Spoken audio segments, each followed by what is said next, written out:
Fight for your values and fight for your friends. Fight through this blight, find the light at the end. Through the age of the dragon, the people will talk of the day they were saved by a hero named Hawk.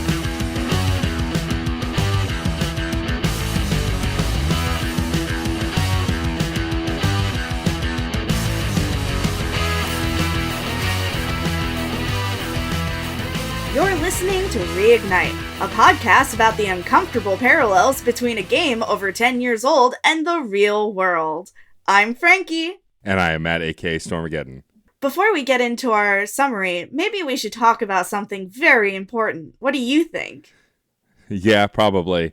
Especially since we missed a 2-week cycle, I figure folks probably want to hear from us a little bit. But as of when we're recording, this past Thursday, the Veilguard finally released the latest Dragon Age game on all platforms, I'm pretty sure, except the Switch, because, you know, it's the Switch. I don't expect it to. They'll probably release some cloud version or some nonsense for it, but who knows. But yeah, the Veilguard is out. We obviously are very excited about it. And while we still plan for the end of this year to do a full roundtable episode on it, just to give like broad thoughts on a panel of guests, sort of like what we did for the Legendary Edition, I figured Frankie and I could share some early brief impressions now. And, of course, no spoilers. We will not talk about anything plot-related except that happens in the very early trailer that released. But even that, I think we're going to avoid, mostly mechanically and just what we thought. And I guess I'll go first. And I'm really happy with it so far. I'm enjoying it. I'm about 11 hours in. I've rounded up a few companions. I am really enjoying the gameplay. The combat took a little getting used to. I assumed it would be the same as Inquisition, but it's just different enough. It actually feels a lot like Mass Effect 3. Yes, I agree. With the way you can like give, which we saw in some of the combat trailers, how you can like give commands to your companions, use their abilities on the enemies or on yourself, and the way Rook's abilities work. I thought that Rook's name was for because they were a rookie, not for the chess piece. Wow. And I felt very dumb. But that reveal was fun. I guess spoilers for that? I don't know. I don't think that's a spoiler. But I'm enjoying it so far. I made a non-binary femme-presenting character with they-them pronouns, voiced by the one and only Eric Ishii. Because once I found out that they were going to be in the game, that was like, oh, that's my Jennifer Hale for this game. That's the voice actor I want to use. The character creator was kind of overwhelming at first, especially. You have to create 2 characters because you create your Inquisitor as well. I could only make a approximation of my Inquisitor because this character creator is way better. And so I wasn't able to make the same exact character. But yeah, I'm overall really enjoying it, and I'm excited for us to talk about it when we get to it and to chat about it more later this year. The intent is once Frankie and I both finish the game, whenever that happens, I assume at some point this month, we'll chat about when we want to do that episode and try and get some guests for it. So we'll keep you posted on that. But Frankie, what are your early thoughts on the Veilguard? My early thoughts are, man, they really pulled a lot of people over from the Mass Effect team for this, didn't they? Without spoilers, mechanically, I feel like it does function a lot like Mass Effect. There are also some redesigns that I feel like are nods to Mass Effect canon. Like, if you look at some of the NPCs you fight early in the game, and then you also look at some NPCs from Mass Effect, there is some design similarities, which I find curious, very curious. But I'm really enjoying it. I think it's a lot of fun. I'm in love with every single companion that I've met so far, which is not all of them. I haven't found them all yet, but everybody knows that Harding is in it, so this is not a spoiler. Harding is obviously great, and I love her. She's fantastic. Yes. But I have 2 other companions, one that you get automatically, Neve, and the other one, Lucanus. Yes. No spoilers for, what their things are, but, I love them, and they're great. They're fantastic. Yeah, there's no bad companions so far that I've encountered, but again, it's still early on. There's still a bunch we can get. But yeah, I mean, I talked very often about how Harding was my number one with a bullet when I knew she was going to be in this, and her story is actually really interesting in this game too, which I really love. I think how they handle all of the previous characters so far that I've met is really fun without spoiling. Like even Varric's story takes some turns that I'm really enjoying so far. Even the egg and how he plays into the bigger game. While on the one hand, I want to crack that egg so bad. On the other hand, I do love a villain that is not really a villain. You know? Yeah. You know what I'm saying? Yeah. The storytelling, like I understand now, even only at 11 hours in, why they changed it from Dreadwolf to the Veilguard. I still hate the title, but I understand why they changed it, and you guys will experience that as you play the game. Yes, I understand why there is a change, but the Veilguard sounds stupid. Yes, correct. But yeah, no, and I'm playing a Qunari warrior. You're playing a Qunari rogue. Yes, because we're the same person deep down. Deep down. So far I like the combat. You can, in this game for the warriors, you can switch on a whim between two-hander combat and sword and shield, which is really useful. Kind of rogue has similar where you can switch between ranged and two-handed dual wielding. That's what I meant to say. Mm-hmm. So you can switch between your dagger and rapier and your bow and arrow. So you don't have to like commit to like one path. You can very easily switch out. Also, all the specializations are viewable from the start of the game, which I appreciate. So you can see where you want to put your skill points and work towards it. The warrior at least is designed in a way that they're meant to be tanky, whether they're using a sword and shield or not, which was the case in Inquisition as far as I remember as well. But it was less. It wasn't as easy to switch between both playstyles where it is, at least in the early hours. The combat still took some getting used to, just because of kind of how frenetic it is, but I really enjoy it. No matter what form you're in, the warrior has a shield throw for their ranged attack, which is a lot of fun. Feels very Captain America-y. It bounces around and comes back. But yeah, I definitely took the combat some getting used to, just because it is so much like Mass Effect and not like a Dragon Age game. But some of my favorite games in the franchise, 2 and 3, also have a similar combat, though not quite the same, and so I'm here for it. I'm curious to see how I feel about the advanced classes once I get to them, because the one I'm gunning for will be no surprise to anybody, but we'll talk more about that at a later time. But yeah, I think overall I'm very positive on the game. The reviews from websites and other journalists were mixed, some ranking it pretty high, others more middling, and I can see both sides of it so far. I'm not convinced one way or the other. Some of the people I respect most who cover BioWare stuff gave it pretty high praise, and so that keeps me optimistic. So far, though, it does what BioWare does best. Like all the companion moments, because I've done some companion quests and stuff, are all excellent. They're all incredibly well done, and that's truly what I come to these games for, is the companions more than the overarching narrative. Let me just say, I love my little polycule so far, because we're all dating. Yes. Because also when they talk to each other, I'm like, are you guys kind of dating? Yeah. Like, are you two flirting right now? Because I'm into it. I like it. I love both of you, and I want you to love each other, and I want us to all be together in one big happy polycule. Yeah, the minute I met Belle, who also you get pretty early, yes, I was like, oh, Frankie's going to love this one. They're so cute. They are. The whole cast is done really well. And honestly, like, I know that we both in our preview thoughts had concerns about the animation and the graphic style, but I like that it's stylistic. Dragon Age has always been stylistic, and actually something we've been talking about in this Dragon Age, in 2, because it's the first time they really leaned into it, was the stylistic kind of character design that made it feel more animated and less like going for realism. And then Inquisition leaned a little more towards the realism. I feel like this came back the other way towards Dragon Age 2, and they realized, oh, if we have a design style and a design ethos, we can make the characters look more interesting, even if they don't look as realistic. And I like that. And they mostly still do, but they have these sharper corners on their jaw lines and stuff like that that feel like animated characters in a way that I think just give a design style that make it feel unique.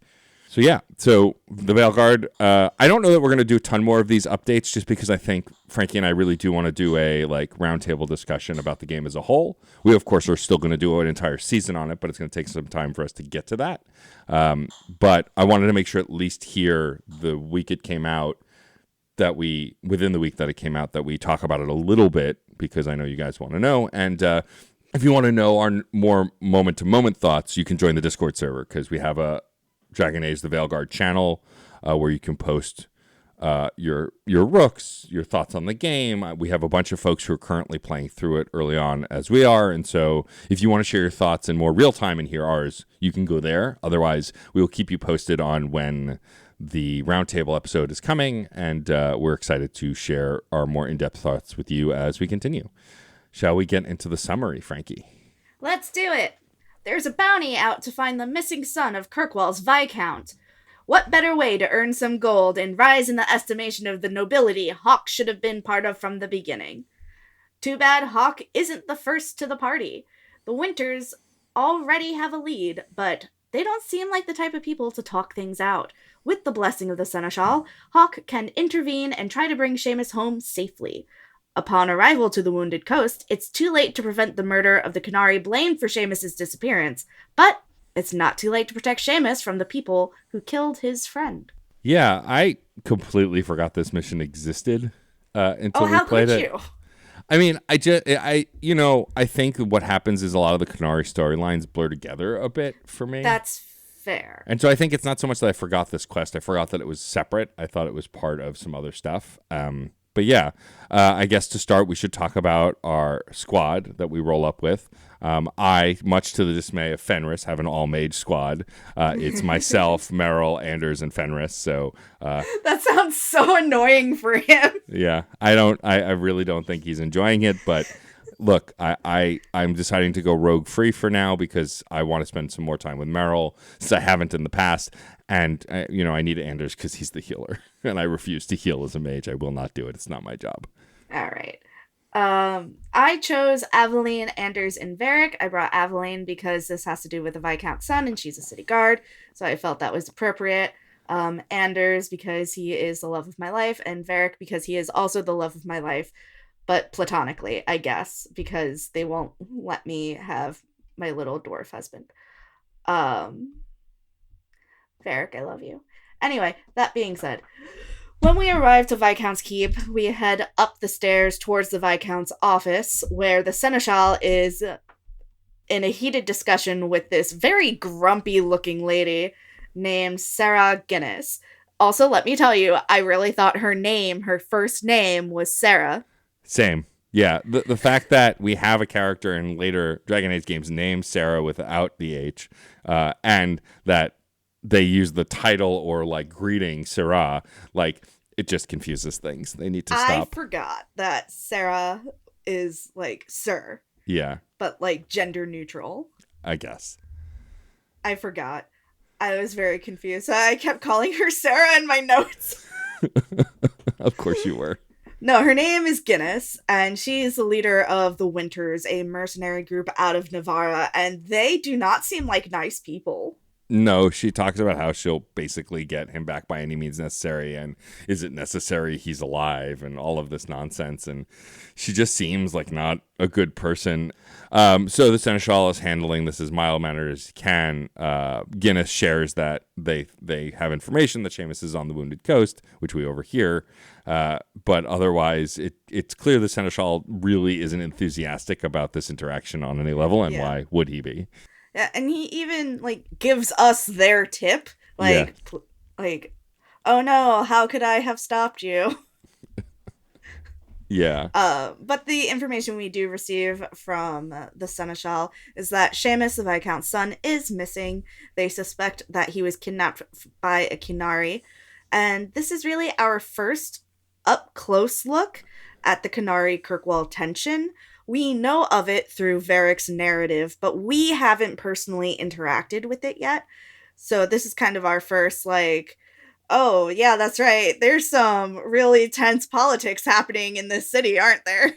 Yeah, I feel like Hawk is a character probably during one of the screen wipe, like fade to black moments where we jump time, that he's encountered it somewhere in the city, but we as the player, besides, Yeah. like you said, the narrative, have not personally experienced it, and we are here. There have been like some quests we've done that have like touched on the Canary a little bit, like on the periphery, but this is the first time we're doing a quest that is tied to the unrest within the city between the two factions.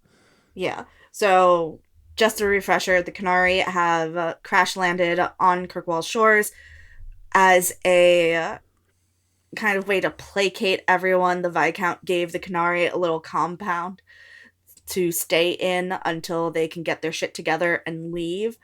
But the Canary are not leaving, and nobody really knows why, and they're not telling anyone because of something that has to do with the Qun. The Qun being their philosophy, their religion, the rules that they live by. It is very tied into their culture.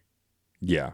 And so, because of all of that, now there's a lot of tension in the city as these two, as they all occupy the same space together and try to interact. Though the Canary are mostly relegated to their specific area of the city, as are the elves and the other races are kind of separated, not by their choice, but by the way this city has kind of dumped them. Like, you stay here, and there are very shaky rules and regulations kind of keeping everybody where they are, and there's no clear democracy of how these different peoples interact, and this is the beginning of us really starting to see it. We've seen some of the elven tensions before, and now we'll see some of the Canary as well. Yes. And oh man, how wild is it that a group of refugees are treated with suspicion Uh-huh. by the majority of this city, Uh-huh. by the people with money? Uh-huh. That would never happen in today's society. Uh-huh. Oh man, it's too real. It's so real that it hurts me deep in my heart. Did you know that there were actually massive protests in Belfast where on one side there were people who were protesting immigrants living in Northern Ireland and, quote, taking jobs and what have you. But on the other side, there were people protesting against those protesters. It was a big thing. It was really tense for a couple of weeks because there were like acts of violence committed against people that were perceived to not be local. Hey. And, you think that things like that are limited to America in some ways, especially since, like, that is where we grew up. That is where all of our, like, experience is. Yeah. So it was a fresh reminder that, nope, this shit happens everywhere. Forgot. Yeah, it turns out there's stupid people all over the planet. Yeah, forgot. I forgot about it. So even in the world of Thedas, immigrants, refugees, people seeking asylum are mistreated. By the people with money and power. Yeah, it's hard and it sucks. Anyway, another thing that we find out is when we're trying to figure out why Seamus might be with the Canary, like, why would the Canary take Seamus? That doesn't make any sense. We find out that Seamus is known to be, quote, of a sympathetic mind, which is a really interesting way to say not racist. Yeah, I hate how that's phrased, but it's I can also understand why it's phrased that way considering who it's coming from. Right. We also know that the Arishok, who is the Canary leader in this area, is not going to intercede. He doesn't see it as part of, like, his responsibilities. They're not going to send the city guards after Seamus because to do so would be making a public statement that the Canary are an issue. And if it goes into public record, then that creates tension between the Viscount and nobility. And it's just a whole political minefield. Yeah, the kinds of responses we get are not surprising. Although it's funny from this perspective, not remembering the mission, I am a little curious why the leader of the Canary wouldn't get involved. But then finding out what we find out in better detail from Seamus when we encounter him explains it a little more. But also, yes, the Viscount not wanting to get involved because of political BS is not surprising, but frustrating nonetheless. So let's head over to the Wounded Coast, where there are many missions awaiting us, but we are only focusing on this one. Yes, though there is one side quest that was unavoidable. It was basically in the Yes. path, and you automatically engage as you approach. So we will talk It about is a that random here. encounter. It is, and it's an elf arguing with a human who used to be a werewolf. Apparently, she had tracked him down. He was a werewolf that killed her mother. For those who may not remember, there was a whole line of quests in the original Dragon Age Origins, where you encounter a group of Dalish elves that are being hounded, by werewolves, and it turns out that this group of humans were cursed by ancient elves to be werewolves, and you get involved in this plot to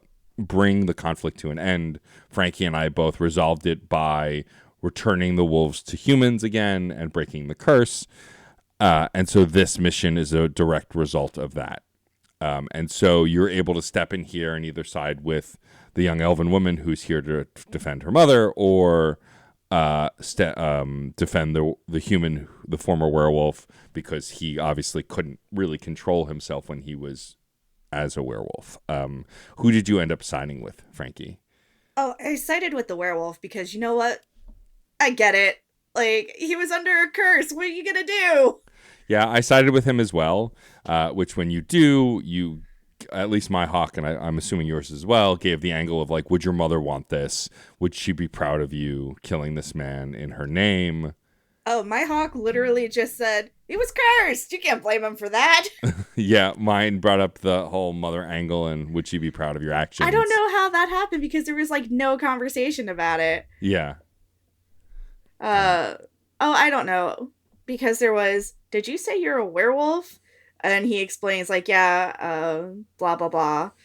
Used to be a beast, but then the hero of Ferelden cured us, no big deal. And then I decided to stand up for him. And the Dalish assassin was like, well, you can also die, so fuck you.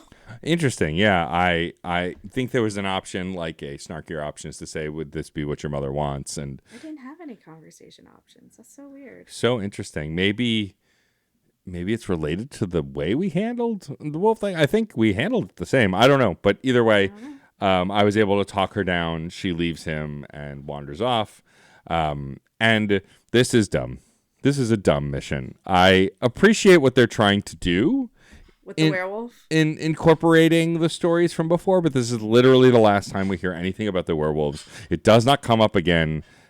Maybe it will in the Veilguard, but at this point, as of what I've played, full games, this is the last we hear of the werewolves, and it's just stupid to me. I don't know. Like, I understand they want to incorporate it and make your decision matter, and this is the kind of thing Mass Effect did, but I feel like when Mass Effect involved past choices, it wasn't two conversation options and then it's done. There's always like some kind of broader impact or a different storyline or whatever. Mm-hmm. This just felt kind of pointless. I don't know. What are your thoughts?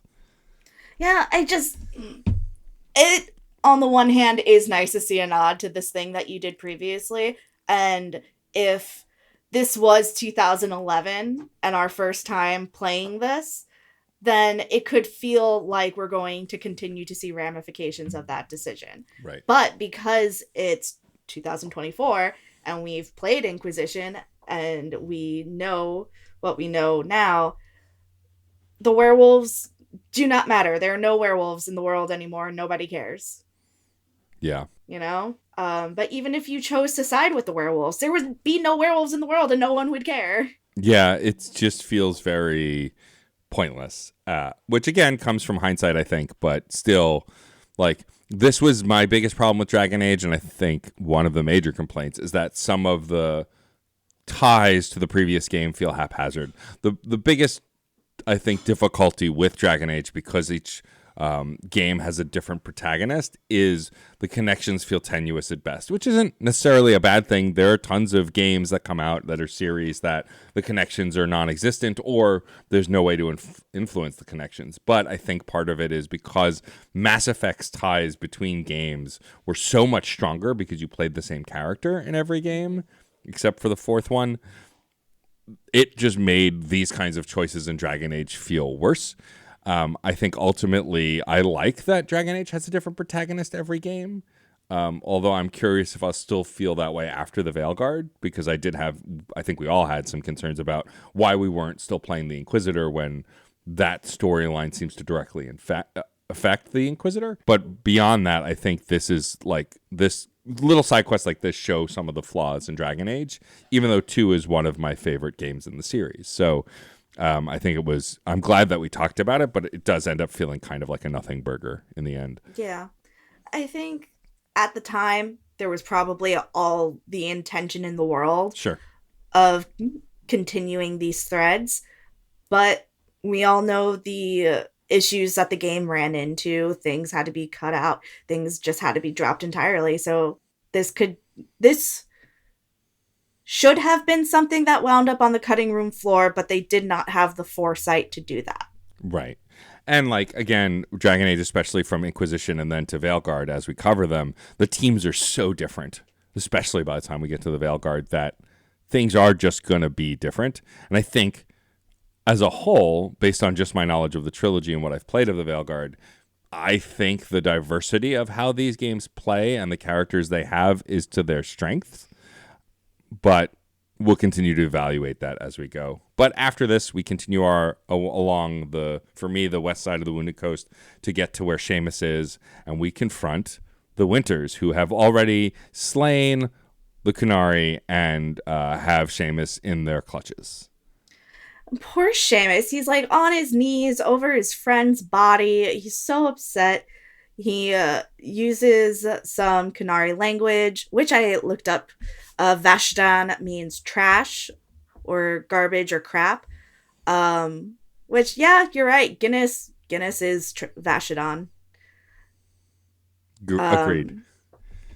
Like, I do continue to dislike the word bitch being directed at women in media because it's such a violent word, at least in American culture. It feels Right. less violent in other countries, but in American culture, I feel like there's just so much violence packed into the word. Right. But Guinness is not a victim. Like, she can stand up for herself. I just don't love the usage personally, and that is a writing thing, and that is also a culture and being socialized female thing. But that is me. That is my opinion about it. I do believe that Guinness is trash, though. Yes. And so Seamus is upset, shares that he was friends with the Qun who they killed, the Qunari who they killed, and then you can step in and interfere as she threatens to cut out his tongue as well because she doesn't want to hear his complaining, and will charge extra for that. And that's when you can step in. You can choose to defend Seamus here a little bit and like stand up for him, which I do. And then, of course, Guinness just goes, well, I guess I'll just kill all of you. And there are 3 rounds of combat here. We fight 3 waves of enemies. They have, like, the Winters is a large group. Lots of there's lots lot of members. Like, and it wasn't very compelling fighting, because after a while in Dragon Age it never is. But a couple of things I do want to point out is that one of the things that Guinness says before the fight commences is, I bet you did more than that, implying that Seamus and the Qunari were lovers, which is entirely possible given the depth of heartbreak that Seamus is exhibiting. But also they could have just been friends, and sometimes friendship between men that people don't understand is often misconstrued as a relationship, especially if they think that one man is taking advantage of the other. Sure. Well, and also, Guinness seems like the kind of person who would use that as an insult, right? You were probably Yes. lovers is more meant to use in the same way that colloquially a lot of folks call someone gay as an insult, Right. whether they're queer or not. And so it's a frame of mind, I think, also that is throwing daggers regardless of whether they were in a relationship or not.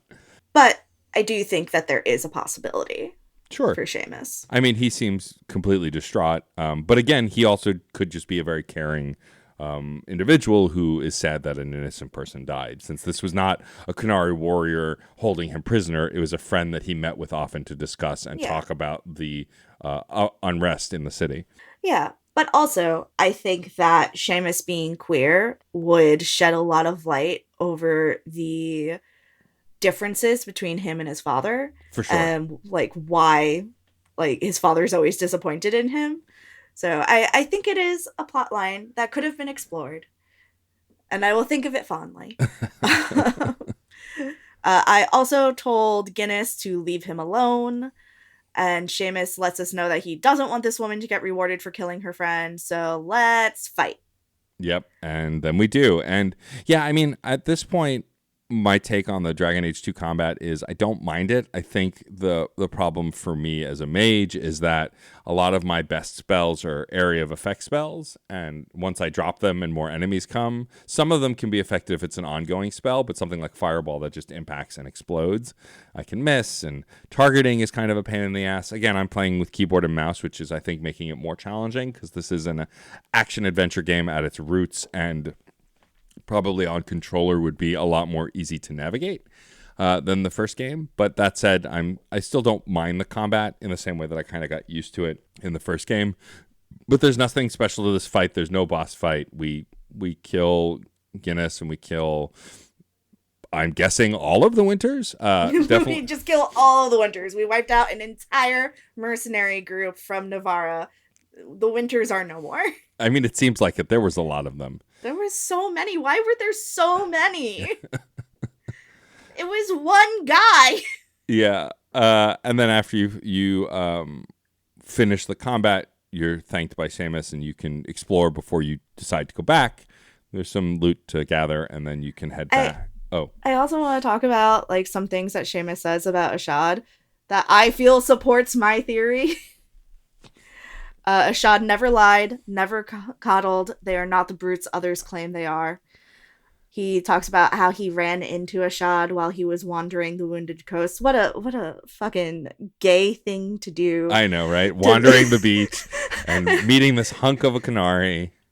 Like, my father doesn't understand me, so I must go roam the beaches of the city. Who is this handsome man? It is very romance novel-y. It is. It's so romance novel. Like, all we need is for Seamus to be wearing, like, a poet shirt. Right. Sorry, all the poet shirts in the city have been bought by one Varric Tetris. Yes. And not even so Varric could wear them, so he could burn them. Right, exactly. He can only be the only one who exposes his chest hair in this place. Yes.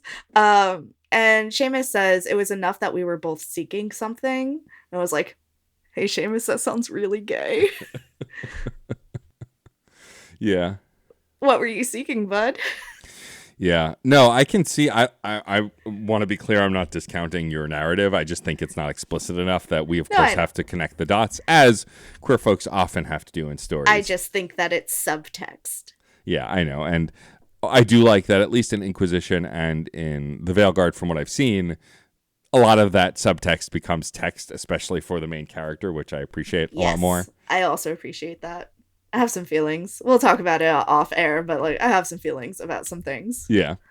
All right. And do you ask about like funeral rites? Yeah, I do. And they talk about how apparently when the Canari die, their body is just left behind because the body is not them. They are no longer that vessel once they die. And so there is no burial tradition for them, which is interesting. It is interesting, but it makes me personally feel a little sad. Yeah. I'm just like, oh, now we have this corpse and I don't know what to do with it. Yeah. I mean, part of it also is like, I think humans in the real world put so much pressure and importance on burial rites, which I agree is important. I'm not saying it's not. I think it does make this feel very strange. But there's something kind of poetic to it, that you don't have to worry anymore that person isn't that body in front of you. They are who they were. Yeah. I do like the idea, but funeral rites are not for the dead. They're for the living. Correct. So, I don't know. It's just something to think about. But I do like the idea that you don't have to worry anymore because that's not them. Yeah. The person that you loved has moved on. You know, and you can just see this as a vessel that they no longer need. Yeah. But after this conversation, we can then say to Seamus, let's go home. And we leave and go back to the Viscount's keep. One more thing that Seamus says is, like, it was so hard getting to know Ashad, but it was so very worth trying. And I'm like, oh, buddy, I'm sorry that Guinness killed your boyfriend. Are we just going on the record and saying that they were dating? Because we have no proof of the other They were way. boyfriends. I mean, look, gay until proven straight. That's how I live my life. Seamus and Ashad were boyfriends, and you cannot tell me otherwise. Sure, why not? When we go home, and Seamus and the Vicar start arguing immediately. Immediately, and you are given well, I wouldn't say immediately. The first couple of lines out of the Viscount's mount do sound of genuine concern, worry for his well-being, but then Seamus, of course, starts to put up a fight, and then he's like, "Oh, you're a stupid boy. What the hell do you know?" And it turns pretty quick. Of course, Seamus continues to plead to his father about how, like, something needs to be done, that he was only trying to help, and the Viscount, of course, goes, "Pish posh, you don't know what you're talking about. This wasn't important. You need to stop misbehaving, and you can step in here." And I do. And then the Seneschal goes, "What are you talking about? Shut your mouth. Get out of here. This is none of your business." And basically rushes you out the room. It says here that you didn't. Which is valid, right? It was none of my business, but I'm sorry. If I can defend someone, I'm going to. Look, we've talked many times on this podcast. I have a superhero complex, and if someone needs defending, I'm going to defend them. And so then me getting rushed out of this very personal conversation because I shouldn't have been there does make sense. But it sounds like you took a different... My response was like, I think I should leave now. Money, please. Yeah. Because, like, you know what? He's got this. He does not need me to step in. Can I have my money now? Yeah. Which also feels very you of like, oh, I don't need to be involved. Great, I'm out. I gotta go. See you later. Deuces. Like, if the Viscount was, like, hardcore yelling at his son and his son was, like, cowering, then I'd be like, all right, buddy. Yeah. We're gonna have some fisticuffs. But it was an argument where they were on a level playing field. I was like, I don't need to be here. I need to take my money and go. I would like to leave now. Like, I don't do well with confrontation where, like, I just don't need to be there. Right. Where it's awkward arguing and you're like, I'm gonna go. I'm gonna leave now. So, yeah, that was the Unbidden Rescue. How much money did you end with? So I now am at 48 gold, 27 silver, and 56 copper. I'm at 48 gold, 70 silver, and 37 copper, so take that. I mean, I also don't think I sold anything from this mission, so I'll probably be higher than you at the next mission. So mature. You're so mature. And now that we're done with that, we can move on to the fandom corner. So, Frankie, I toss it to you. I'm your biggest fan. I'll buy your merch until I'm broke, babe. Fandom Corner. Welcome to Fandom Corner, where I tell you where you can buy all sorts of fandom merch. We are going to take a break from my QCon draw of business cards to shout out an old favorite, Haunt Your House on Etsy, based in Wolverhampton, England, which I definitely mispronounced, and I don't want to hear about it if I did. Lauren Ackerley creates gorgeous fandom-related designs for BioWare fans and spooky nerds alike. Also, Frasier fans, oddly. Let's not get into that. My spouse sent me a Garrus print for our anniversary from her run of tarot-inspired prints, and it's so stunning. And it has, like, gold accents. My husband has never looked better. My husband being Garrus Vicarious. Yes, I know. No one thought you were referring to John. Not a single person. Not even John thought I was referring to John. No, absolutely not. John, who's listening right now, is like, oh, they must be talking about Garrus. Yeah, exactly. They are also currently running a pre-order for a lapel badge that shows off all of the Veilguard companions on this lovely purple background.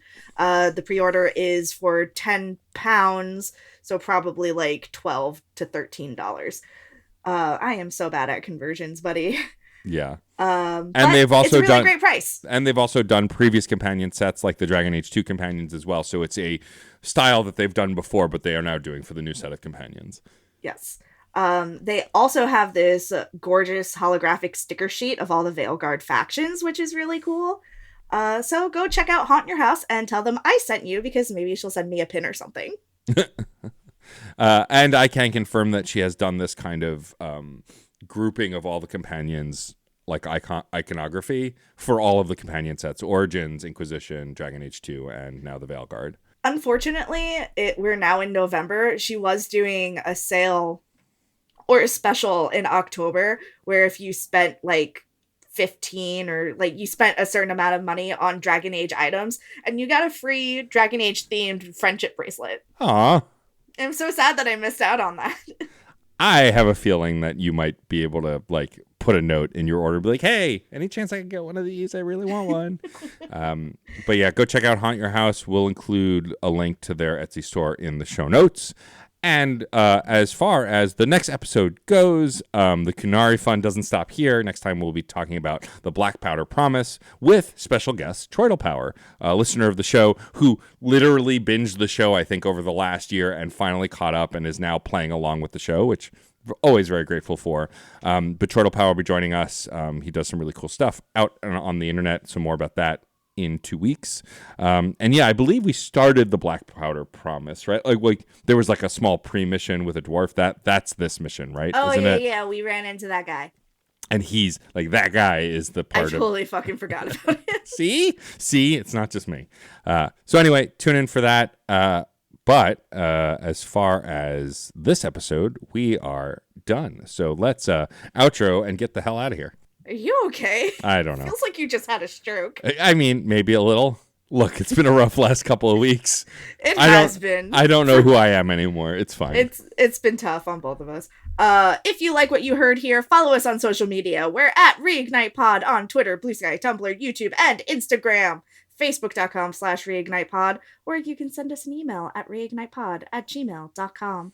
You can also find us on Twitter at FrankieBWrites and at DJ_Stormageddon, and on Blue Sky where Frankie B writes and DJ Stormageddon without the underscore, because Blue Sky still hasn't gotten it together. I also do want to flag, though we are not going to talk about it this episode, we did get another email from Kal, Kal. Oh, did we? I didn't see it. And I am not, it's another huge email, so we are not going to be read it. Kali, to be specific. I think I pronounced that correctly.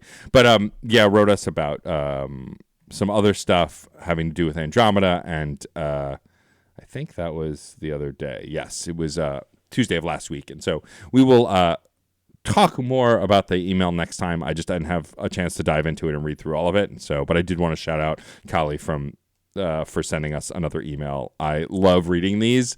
I save them for like commute trips so I can like read it on the bus or when I'm going to work, because I love hearing your insights on all the stuff we've covered. It makes my day. So thank you for that. And we will read excerpts from it in the next episode. Maybe we'll make Troidal Power read it. That'll be fun. Make it his problem. Don't imply that getting an email is a problem. It's not. Reading People the stop sending them to us. Reading them is a problem. I'm not a strong out loud reader, okay? Okay. Make it someone else's all right. job. Anyway, please rate and review and subscribe on your favorite podcatcher if you can. It helps us get seen so other people can find us. That way, when folks search for the Unbidden Rescue on podcast platformers, on podcast platforms, ours get pushed to the top instead of whatever steamy romance novel that's actually a title for, because that's how I see it anyway. You know what? That's just a further argument. That just supports my theory. It does. It really does. But yes, please rate and review. It's one of the best ways you can help the show because it pushes us through the algorithm nonsense so other folks can find us and tune in. All right, and we're members of the Certain Point of View Network. Visit certainpov.com to find more nerdy podcasts, each with a unique point of view. You can also find a permanent invite link to our Discord server on the website. Yes, please join the Discord server. It's been incredibly lively lately as we talk about new game releases, upcoming comic book runs, cool and new TV shows and movies, and all sorts of other stuff. It's become a really great haven and hangout place for like-minded nerds, and we would love to have you there. As for personal plugs, I have the usual fun and games, this show. I would also like to shout out fellow show on the network, Saturday Morning Confidential, hosted by the incredible Maddie Limerick. We are doing a mini-series on adaptation, and we are talking about through the lens of Scott Pilgrim. We talked about the comic, and we've talked about the movie. Upcoming episodes will be about the video game and the TV series on Netflix. If you like talking about how things get adapted and you like Scott Pilgrim, this is a miniseries for you. It was so much fun to record. We did it over the course of 4 or 5 weeks, back to back, to keep the conversation fresh, and it was really a lot of fun to do. So definitely go check that out. As far as all of my stuff, you can, as always, still go to djstormageddon.com to check out all the cool things that I am working on. As usual, nothing new for me, but you can feel free to drop me a couple of bucks on Venmo at Frankie Brad is hella rad. Papa needs so much coffee. Also, I realized that I deleted the Venmo app from my phone because it's not useful in the UK. So I'm going to have to re-download that and hope for the best. So if you did send me a couple of bucks and I didn't thank you, I'm sorry. Yeah. Wasn't on purpose, just due to stupidity. And that's fine. Yes. We all have those moments. I'm so dumb, guys. It's true. I love them, but they're very dumb. I'm not smart. I mean, neither of us are really. We would like to thank someone incredibly smart, though, the one and only Case Aiken, for developing some cool, amazing shirt designs, of course, that you can find at certainpov.com or the Certain POV Teespring, as well as the awesome show art that you see that we post for the show every 2 weeks. Case is the best and smarter than both of us. Well, not Ish. combined, I don't think. No, not combined. If we're adding the scores together. I think combined we make one Case Aiken intelligence level. Probably. We are sort of a functioning human when we put our heads together. Just don't put them together too hard. No, it will Then hurt. we'll get a headache. I'd like to personally thank Miracle of Sound for our theme music. It's amazing. It's awesome. We love it. It's true. And I also would like to personally thank the one and only Red Spinks for designing our Dragon Age inspired logo. To see more of his work, you can go to Chaos Does Art on Instagram. And lastly, thank you for listening. We're bonkers, but you listen anyway. It's true. And we appreciate that. I'm Frankie. And I am Matt, a.k.a. Stormageddon. And remember, all Templars are bastards. Fight for your values and fight for your friends. Fight through this blight, find the light at the end. Through the age of the dragon, the people will talk of the day they were saved by a hero named Hawk. Hawk, Hawk, Hawk, Hawk, Hawk.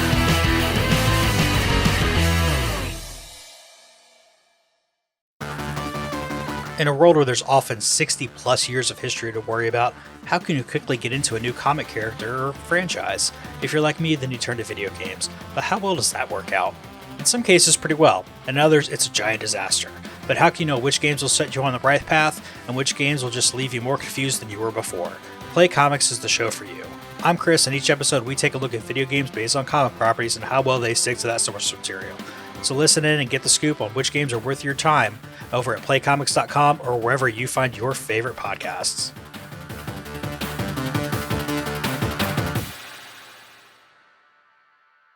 CPOV. CertainPOV.com.